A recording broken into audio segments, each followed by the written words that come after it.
Hi guys, it's Candace again here with Purpose Driven Chiropractic. I am here with the lovely Edith. She is the mom of one of our patient families. She has her entire family in here. We enjoy them coming in, and she wanted to share one of her kiddo stories. She's got some fantastic success with chiropractic care with a lot of her kiddos, and she's just going to share one of those stories with us today. So Edith, let me start with asking you, what led you to find our office in the first place? So actually what led us to finding you guys was I was talking to Kim. Okay. And I was telling her just of the hard times that we were having with one of our sons and just the no sleep. And I was like, he's 7 and I feel like we get more sleep with babies than we're getting with him. And she said, well, why don't you try Purpose Driven? And at that point we were so desperate. Doctors had said, you know, your son has ADHD, possible autism. We can put him on medication, and my mom and heart knew, no, That wasn't for you. that wasn't for us. Let's get to the heart of the reason why are these things happening. And so just out of desperateness, I said, I don't care. Let's try it. And my husband was like, what do we have to lose? Yeah. So that's what led us here, was that. So tell us a little bit about what life was like with those struggles before coming to care. So I guess I'll back up to the pregnancy, horrific pregnancy, stressful time of our life.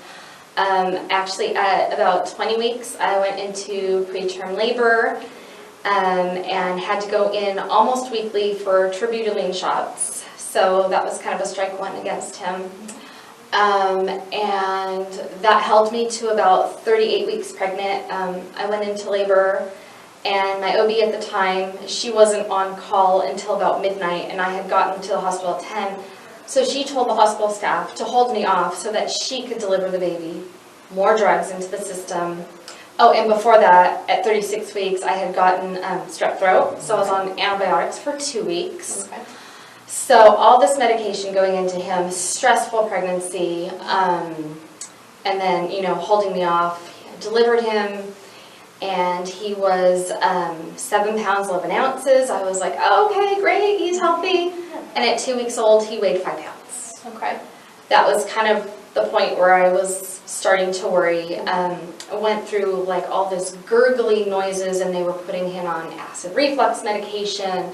They sent us to a GI specialist in Santa Barbara, and he was like, oh, just put him on formula, he'll be fine, and I'm just all this stuff, and just antibiotics because of ear infections. And so fast forward to about 3 years old, we started noticing some patterns that we were like, okay, this never happened with any of our other children, like lashing out in anger, not knowing how to use his words to communicate. So we cleaned up our diet, our house went chemical free, and it was helping, but I could tell there was still some things in him. There was a missing piece. There was completely a missing piece. We homeschool and just kind of wasn't grasping it, and I was like, okay, something's definitely not right. And then at nighttime, these tremors were coming, and I mean, it was so bad he had himself in chokehold. Okay. He was strangling himself and saying, I don't want to live because I don't understand what's going on in my head. That was ridiculously. I still choke up to that because no child at 7 years old should be going through this. Yes. No child should even think to end their life at that.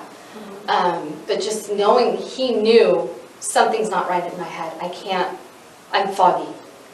And that's when I went to Kim for some sheer desperation. And so we started here. It was a mess. His scans were off the chart. Like Dr. J looked and was almost in tears with us. And he's like, yeah, this is going to take some time. We said, whatever it takes. If you can help him, and naturally, we are all on board. So we've been here for a little over a year, and I actually looked, and it's been almost 2. okay, Yeah. wow, You're coming up on your anniversary. and it doesn't feel like that because we're just so happy to come. Yeah. So we paid for almost 2 years, and he's like a different child. If I tell him, hey, bud, let's not do that. Let's go and read. Before he would just, now he's like, okay, Mom, okay. Awesome. And he'll pull himself away. He sleeps all night. Mm-hmm. Yay. That's always mom, yes. That's awesome, right? Right, yes. He sleeps all night. He's able to communicate. And when he's not feeling right, he is able to tell us, Awesome. Which is huge. Yes. Absolutely huge for us. And how does that affect the rest of the family, with siblings and whatnot? So it's funny you say that, because I was just telling my husband the other day, our older boys used to not really want anything to do with him because he couldn't play with them and he didn't know how, and it kind of irritated them. Mm-hmm. Like the last month, they've all been out riding bikes together. They take him to go play basketball at the courts down the street from our house. Their relationship has actually kindled since all of this has happened. So incredible. yes, it's been such an answer to prayer for us. Awesome. Well, that leads me into my last question. If you were to meet a mom and she were to tell you these same struggles, daily struggles that you've had, what would you tell her? What would you want her to know? First of all, don't give up. And there is a world outside of medication. Get to the heart of the problem. Like I said before, that pregnancy was horrific, and that had everything to do with him leading up to all that. We feel stress, and at times we don't even know how to handle it. So imagine a tiny child trying to get through that and not knowing why they're feeling that way or how to communicate all of that. And definitely look into purpose-driven chiropractor, because it has just changed everything. I mean, just even to the way that he's now coordinating things. He couldn't dribble a ball to save his life. And I see him out at the basketball court and I'm like, is that the same boy? He's dribbling. Yeah. And he has coordination. So Awesome. don't give up on that child. Definitely know that there is some natural ways out there, and purpose-driven can help you.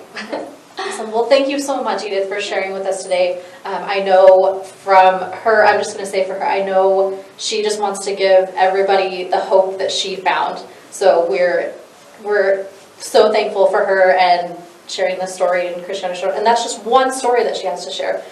I'm sure she'll want to share several more. I have 11 children, so I have quite a few that are here, and I have plenty to share. Well, we look forward to hearing from you in the future about that. Thank you so much for joining us today. Thank you.